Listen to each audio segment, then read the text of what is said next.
Good morning student. आज हम पढ़ेंगे मानचित्र और मानचित्र का अध्ययन भाग 2। मानचित्र के प्रकार। मानचित्र के कई प्रकार के होते हैं, जैसे प्राकृतिक मानचित्र और राजनीतिक मानचित्र और विषयगत मानचित्र भी होता है। पृथ्वी की प्राकृतिक आकृतियों, प्राकृतिक मतलब जो प्रकृति से बना है, हम इंसानों ने ही नहीं बनाया, जैसे पर्वत, पठार, मैदान, नदी, महासागर आदि को दर्शाने के लिए मानचित्रों को प्राकृतिक मानचित्र कहते हैं। जिसमें हम पर्वत, पठार, मैदान आदि को दर्शाते हैं, उसको प्राकृतिक मानचित्र कहते हैं, जो पृथ्वी या किसी भूभाग के भौतिक स्वरूप की जानकारी देते हैं। इसे जैसे गांव, शहर और विश्व के विभिन्न देशों व राज्यों की सीमाओं को दर्शाने वाले मानचित्र को हम क्या कहते हैं? राजनीतिक मानचित्र कहते हैं। मानचित्र जो किसी वस्तु विशेष की जानकारी प्रदान करते हैं, उन्हें विषयगत मानचित्र कहते हैं। जैसे परिवहन, ये अलग टॉपिक हो गया है ना, इसे विषयगत परिवहन के बारे में बस बताएंगे तो वो विषयगत मानचित्र के अंतर आएगा। जैसे ताप है, वर्षा है, वन है, उद्योग है, जनसंख्या है आदि को दर्शाने वाले मानचित्र को क्या कहते हैं? विषयगत मानचित्र कहते हैं। अब हम पढ़ेंगे उच्चावच मानचित्र। आमतौर पर उच्चावच का मतलब होता है पृथ्वी के धरातल पर ऊंचे नीचे भाग, जो हमारी पूरी पृथ्वी पर पाया जाता है। कहीं भी पूरी पृथ्वी समतल नहीं है, जैसे यहाँ है ऊंचे नीचे भाग, जैसे पठार, पहाड़, मैदान, नदी, घाटियाँ आदि, इसको कहते हैं उच्चावच। चूँकि मानचित्र कागज पर बनाते हैं, हम इन ऊंचाइयों को समतल कागज पर कैसे दिखाएंगे? हम दिखा सकते हैं क्या? कागज तो हमेशा समतल ही दिखेगा, लेकिन इन कागजों पर पहाड़ बना के दिखाना है, नदी बताना है। मानचित्र पर उच्चावच को दिखाने के लिए अनेक विधियों का उपयोग किया जाता है। उसमें से है स्पाट विधि, समोच्च रेखा विधि तथा रंग विधि। आप लोग 7वीं में पढ़े हो कि समुद्र सतह से समान ऊंचाई वाले स्थानों को मानचित्र में एक रेखा से जोड़ते हैं, इसे समोच्च रेखा कहते हैं। और धरातल के किसी भी स्थान की ऊंचाई को समुद्र तल से नापा जाता है। ये आप लोग कक्षा 7वीं में पढ़ चुके हो। समोच्च रेखाओं को आमतौर पर 20 मीटर, 50 मीटर तथा 100 मीटर के निश्चित अंतराल पर बनाया जाता है। पहले समोच्च रेखाओं को खींचने के लिए धरातलीय सर्वेक्षण तथा धरातल का उपयोग कर मापन किया जाता था, लेकिन अब फोटोग्राफी के आविष्कार तथा हवाई फोटोग्राफी द्वारा सर्वेक्षण करके मानचित्र बनाया जाता है। पहले ऊंचाई को नाप कर किया जाता था, अब क्या करते हैं? हवाई फोटोग्राफी, मतलब हवाई फोटोग्राफी, हवाई आसमान से फ़ोटो लेना और हवाई फोटोग्राफी के तरीके से मानचित्र बनाया जाता है। तो समोच्च रेखा की विशेषताएं हैं। समोच्च रेखाएं समुद्र सतह से समान ऊंचाई वाले स्थानों को दर्शाती हैं। क्या करती है समोच्च रेखाएं? समुद्र सतह से समान ऊंचाई वाले स्थानों को दर्शाती हैं। समोच्च रेखाएं एवं उनकी आकृतियां स्थलाकृति के ढाल एवं ऊंचाई को दर्शाती है। कहाँ ढाल है, कहाँ ऊंचाई है, इसको दर्शाती है। पास खींची गई समोच्च रेखाएं तीव्र ढाल को तथा दूर दूर खींची गई समोच्च रेखाएं मंद ढाल को दर्शाती हैं। विभिन्न ऊंचाई वाले दो समोच्च रेखाएं सामान्यतः एक दूसरे को नहीं काटती हैं।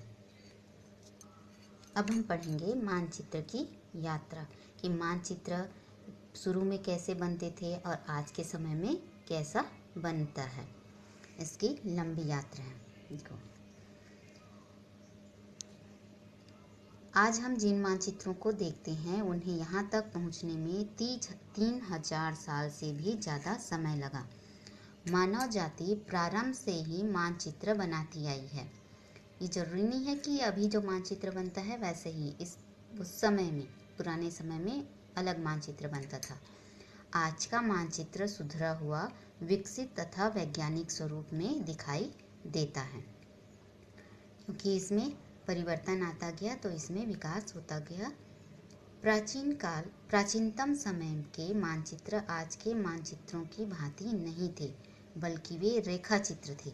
सिर्फ ऐसे रेखाओं के माध्यम से प्रदर्शित किया जाता था। उनमें भूभाग का वर्णन तो चित्रों द्वारा किया जाता था, लेकिन उनमें पैमाना नहीं होता है। पैमाना आपने पढ़ा है कि इतने किलोमीटर की दूरी को मानचित्र पर दर्शाने के लिए मानते हैं कि 1 किलोमीटर 2 किलोमीटर जैसा भी, तो किसके क्या कहते हैं, मानचित्र पैमाना कहते हैं। 3000 साल से भी पहले मिस्रवासियों ने सर्वप्रथम मानचित्र बनाए, जिसमें नील नदी के आसपास के खेतों को दर्शाया गया था। अतः यह अंदाजा लगाया जा सकता है कि प्राचीनतम मानचित्र जमीन के स्वामित्व दर्शाने के उद्देश्य से तैयार किए गए थे। स्वामित्व मतलब जमीन का जो स्वामी होता है उसको दर्शाने के लिए बनाया गया था। जैसे आज के समय में खेतों में होता है ना कि इतना बड़ा खेत किसका है तो उसका नाम लिखा रहता है, फिर उसका अलग आकार रहता है। ये पटवारी के पास होता है। आजकल इस तरह के मानचित्र पटवारी के पास होता है, जिसमें गांव के खेतों का मानचित्र या नक्शा होता है। इन मानचित्रों से यह पता चलता है कि कौन सी जमीन किसकी है। इसलिए कहा गया है यहाँ कि मानचित्र किसका है, ये स्वामित्व दिखाने के लिए, जमीन के स्वामित्व दर्शाने के उद्देश्य से तैयार किया गया था। 600 ईसा पूर्व बेबीलोन, इराक में मिट्टी की टिक्की टेबलेट पर बहुत स्पष्ट बना एक मानचित्र है।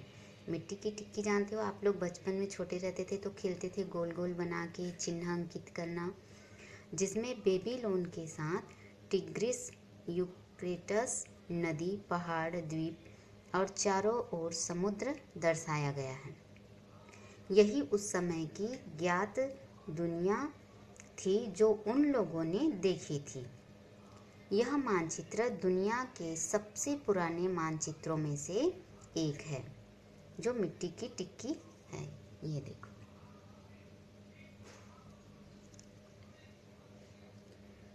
यह मानचित्र वर्तमान में ब्रिटेन के संग्रहालय में रखा गया है। मानचित्र बनाने की कला कैसे विकसित हुई? मानचित्र बनाने की कला का विकास सर्वप्रथम प्राचीन यूनानी ग्रीक भूगोलवेत्ताओं ने किया। हिकेटियस का मानचित्र ईसा पूर्व 5वीं-6वीं शताब्दी में तैयार हुआ था। वे भूमध्य सागर के समीप निवास करते थे। उस समय पृथ्वी को गोलाभ नहीं माना जाता था, बल्कि एक तस्तरी के रूप में पृथ्वी की कल्पना की गई थी। तस्तरी मतलब समझ में आ रहा है, जैसे प्लेट होता है उसी रूप में, और उसके केंद्र में ग्रीक को दिखाया गया था। केंद्र में कौन था? ग्रीक था। इस समय संसार को केवल 3 महाद्वीपों यूरोप, एशिया, अफ्रीका में बांटा जा सकता था। ग्रीक राज्य के पतन के बाद रोमन साम्राज्य का उदय हुआ, जिसका क्षेत्रीय विस्तार मध्य यूरोप, फ्रांस, इटली, ब्रिटेन तथा एशिया माइनर तक था। इस समय के महान भूगोलवेत्ता टालमी ने मानचित्र बनाने में अक्षांश व देशांतर रेखाओं के महत्व को पहचाना व इस आधार पर यूरोप व संसार मानचित्र बनाए। अब हम पढ़ेंगे दूसरी सदी में रोमन साम्राज्य के पतन के पश्चात यूरोप में दूसरी से 7वीं सदी तक वैज्ञानिक सोच का पतन हुआ। जो नया मानचित्र बनाया गया उसमें वैज्ञानिक सोच आया। अब दूसरी सदी से रोमन साम्राज्य के पतन के बाद वैज्ञानिक सोच में पतन आ गया। इस कारण मानचित्र का कला का भी पतन हो गया।